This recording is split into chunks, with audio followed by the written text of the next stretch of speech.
నా పేరు కోకల కిరణ్ మాదిగ. ఉమ్మడి మాదిగ దండోరా ఉద్యమంలో దాదాపు 25 సంవత్సరాలుగా మాదిగల చిరకాల ఆకాంక్ష అయినటువంటి ఎస్సీ వర్గీకరణ ఉద్యమంలో అనేక కేసులు, పోలీస్ దెబ్బలు, జైలు జీవితాలు గడిపి మా జాతి ప్రధాన లక్ష్యం వర్గీకరణ అయితేనే మా బతుకుల్లో మార్పు వస్తుందని మా కుటుంబాలని, మా జీవితాలని త్యాగం చేసి పోరాడితే ఈనాడు ఈ దేశ అత్యున్నత న్యాయస్థానం సుప్రీంకోర్టు ఆగస్టు 1వ తారీఖు 2024లో ఇచ్చిన తీర్పును ఆధారం చేసుకొని తెలంగాణ రాష్ట్ర ముఖ్యమంత్రి రేవంత్ రెడ్డి గారు నిన్న అనగా 3వ తారీఖు నాడు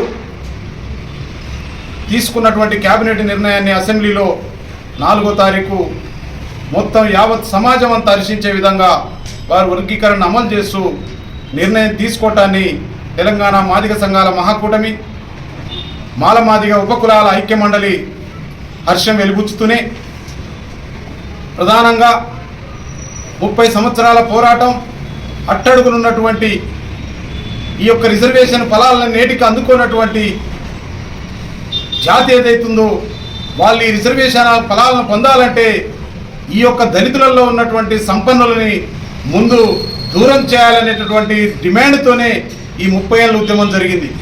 కానీ ముఖ్యమంత్రి గారు నిన్న ప్రకటిస్తూ ఎస్సీలను 3 గ్రూపులుగా చేసి ఆ 3 గ్రూపుల్లో ఉన్నటువంటి ప్రధానంగా మొదటి గ్రూపులో ఇప్పటివరకు వర్గీకరణ ఫలాలని, రిజర్వేషన్ ఫలాలను అనుభవించినటువంటి కులాలని మొదటి గ్రూపులో, వారి తర్వాత ఇంకా వెనకబడినటువంటి ప్రధానంగా ఉన్న మాదిగ ఉపకులాలని 2వ గ్రూపులో, కొంత రిజర్వేషన్లను మెరుగ్గా అనుభవించారనే ఈ యొక్క కమిషన్ల రిపోర్ట్లను బట్టి మాల ఉపకులాలను 3వ గ్రూపులా చేర్చి 3 గ్రూపులుగా చేయడాన్ని మేము స్వాగతిస్తూనే ప్రధానంగా మేము తీవ్రంగా వ్యతిరేకించేటటువంటి నిర్ణయం క్రిమిలేయర్ సుప్రీంకోర్టు తీర్పిచ్చిన రోజు ఆనాడున్నటువంటి అత్యున్నత న్యాయమూర్తులు క్రిమిలేయర్ను అమలు చేస్తే అట్టడుగున ఉన్నటువంటి జాతులలో ఉన్నటువంటి ఎస్సీలకి మేలు జరుగుతుంది తప్ప ఈ క్రిమిలేయర్ అమలు చేయకపోతే యథాస్థితిగానే మళ్ళీ సంపన్నులు ఈ వర్గీకరణ రిజర్వేషన్ ఫలాలు అనుభవిస్తారనే విధంగా సుప్రీంకోర్టు తీర్పిచ్చింది. దాన్ని ఆధారంగానే ఏదైతే ప్రభుత్వం వేసినటువంటి ఏకసభ్య కమిషన్ షమీమ్ అఖ్తర్ గారు వారి తెలంగాణ జిల్లాలన్నీ పర్యటించి మొత్తం ఈ దళితులలో ఉన్నటువంటి అందరి అభిప్రాయాలను తీసుకొని వారు ఎంతో చక్కని రిపోర్టుని ప్రభుత్వానికి వారు ఇవ్వడం జరిగింది. ఆ యొక్క ప్రభుత్వానికి ఇచ్చినటువంటి రిపోర్టుని యాస్టీజ్గా ఈ ప్రభుత్వం అమలు చేయాల్సిన పరిస్థితులలో దీంట్లో కూడా తిరిగి మరొక 30 ఏళ్ళు ఉద్యమం చేయడం, అదేవిధంగా దానికి అవకాశం కల్పిస్తూ ఈ యొక్క మంత్రివర్గం తీసుకున్న నిర్ణయం చాలా దారుణమైనటువంటి నిర్ణయం. ఎందుకంటే ఈ యొక్క దళితులలో ఉన్నటువంటి సంపన్న వర్గాలైనటువంటి కొన్ని కుటుంబాలను మీకు చెప్తా.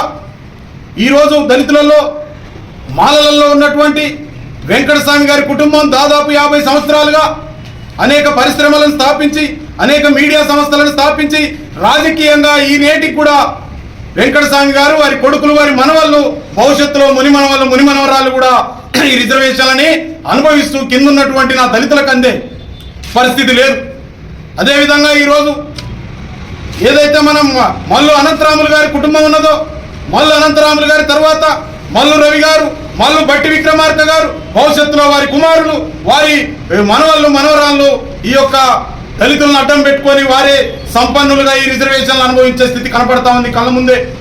దామోదర్ రాజనరసింహ గారు వాళ్ళ నాయన అప్పట్లోనే మంత్రి, వారు నేటికి మంత్రిగా కొనసాగుతారు. భవిష్యత్తులో వారి కుటుంబం, వారి బిడ్డ, వారు భవిష్యత్తులో వారే ఉంటారు.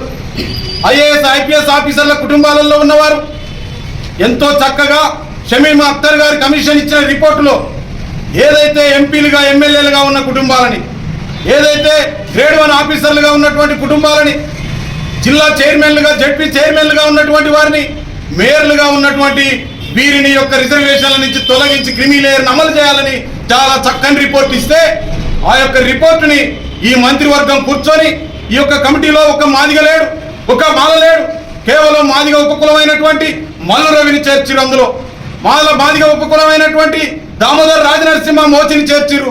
మాల ఉపకులమైనటువంటి మాలదాసులైనటువంటి ఈ మల్లు రవి గారిని పెడితే వీరికి ఈ మాదిగల మీద మాలల మీద ప్రేమ ఉంటుందా అని నేను అడుగుతా ఉన్నా.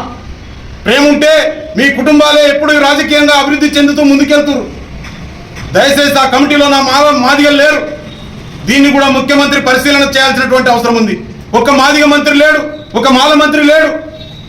ఈ విధంగా రాజకీయంగానే మేము దోపిడీకి గురవుతున్న ఈ పరిస్థితులలో కూడా ఈ రిజర్వేషన్లని మీరు క్రిమీ లేయర్ను అమలు చేయకపోతే నా అట్టడుగునున్నటువంటి నా దళిత జాతికి, ప్రధానంగా మాదిగలలో ఉన్న మా మాదిగ ఉపకులాలకు కూడా న్యాయం జరగదు గనక దయచేసి తక్షణమే క్రిమీ లేయర్ని కమిషన్ రిపోర్టును మీరు ఆమోదింపజేయవలసిందిగా కోరుతా ఉన్నాం.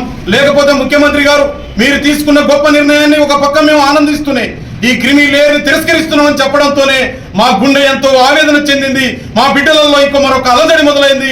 క్రిమీ లేయర్ అమలు చేస్తేనే అట్టడుగునున్న నా వర్గాలకి మేలు జరుగుతుంది తప్ప, లేకపోతే మరొక 30 ఏళ్ళు ఈ దళితులలో సంపన్నుల మీద మేము యుద్ధం చేయాల్సినటువంటి పరిస్థితి ఉంటుంది కనుక అది జరగకుండా ఉండాలంటే, భవిష్యత్తులో ఈ వర్గాలన్నీ సమానంగా ఈ సమాజంలో కలవాలంటే, ఆల్రెడీ వెంకటస్వామి గారి కుటుంబం వారి ఇంట్లో ఈ రోజు బేపనోళ్ళు ఉన్నారు. ఇదే దామోదర్ రాజనరసింహ గారి ఇంట్లో రెడ్లు ఉన్నారు. అదేవిధంగా ఇదే భట్టి గారి కుటుంబంలో గుజరాతీలు ఉన్నారు. కానీ వారు ఆల్రెడీ సమాజంలో కలిసిపోయారు కనుక వారికి రిజర్వేషన్లు ఉండాల్సిన అవసరం లేదు.